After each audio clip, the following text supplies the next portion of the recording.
मुसलमान जातिवाद में बांट के, धर्मवाद में बांट के लड़ाती रहेगी, आप लोगों का फायदा उठाती रहेगी। मैं आप सभी साथियों से पूछना चाहता हूं, आज इस वक्त लिम्पी नाम की बीमारी चली हुई है, सबको पता होगा। हमारी गौ माताएं कैसे तड़प तड़प के मर रही है। भाजपा सरकार, कोई पार्टी वाला बैठा हो भाई, बुरा मत मानना, बात को समझना और सुनना।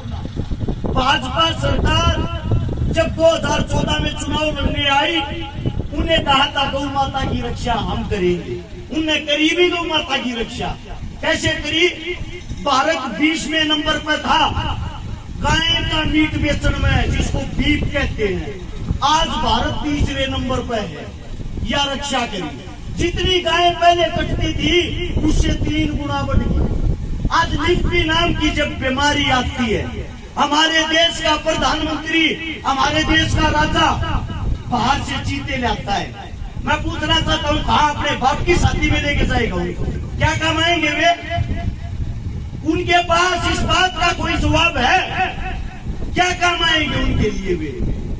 हर जगह बस उनको एक ही काम है, इस लोगों को आपस में लड़ा दो, भिड़ा दो, हिंदू मुस्लिम करा दो, उसको उसका दुश्मन बना दो और तुम राज करते रहो। जो काम अंग्रेज करते थे आप लोगों को लड़ा के, वही काम आज हो रहा है। वही काम आज हो रहा है। हम आज कौन सा आजाद हैं? आप सबसे पूछना चाहता हूँ, आप अपने आप को आजाद मानते हो? देश को आजादी 47 में मिली थी, 1947 में। उसके पूरे 4 साल बाद 1951 में शहीद चंद्रशेखर की माता जी की मृत्यु हुई थी, देहांत होया था। चंद्रशेखर की माँ, नाम देखो कितना बड़ा, देश का क्रांतिकारी योद्धा, उसकी माता जी की मूर्ति तक नहीं लगने दी थी आप लोगों की सरकार ने, आप लोगों के प्रधानमंत्री ने। पता है क्यों? इसलिए अगर इसकी मूर्ति लग गई, लगने के बाद इनकी क्रांतिकारी विचारधारा फिर ऊपर आ जाएगी। आप लोगों को नहीं पता हो, भगत सिंह, चंद्रशेखर जब हमारे बीच नहीं रहे, उनके 50,000 साथी अंग्रेजों ने ढूंढ ढूंढ के बुरी तरह तड़पा के मारे। वही हालात आज हो रखे हैं। जब आप लोगों के पास में आपका कोई साथी तड़पता है, आपकी गौ माता आज बुरे तौर से जूझ रही है, कहाँ चले गए भाई आज वे गौरक्षक? वे गौरक्षक जो पार्टियों में, उनकी बातें कर रहा हूं मैं, इनकी नहीं।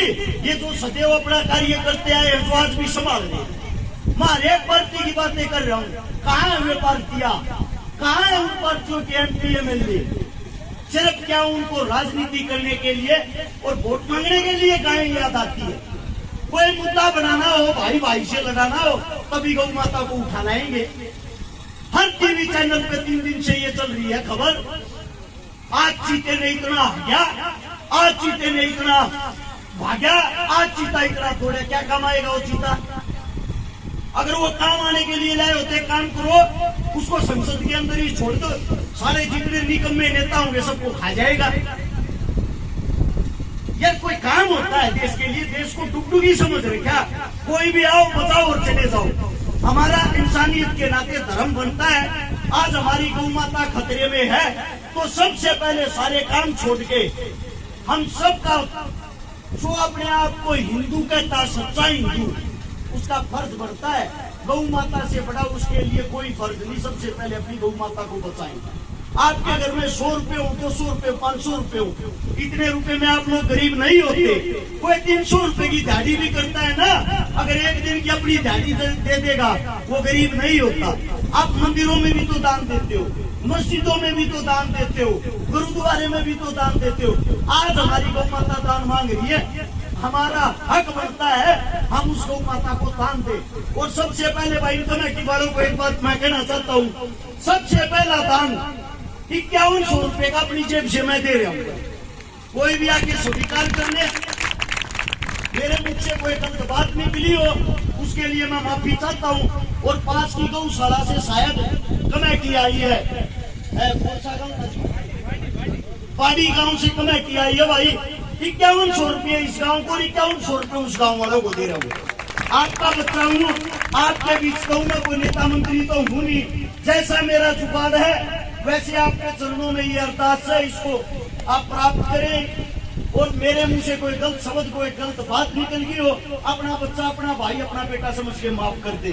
अगर मेरी बात आप लोगों को अच्छी लगी हो तो एक बारी नारा लगाएंगे इंकलाब का और गौ माता का। तैयार हो? बोलो इंकलाब, इंकलाब, गौ माता की, गौ माता की। धन्यवाद आप सबका।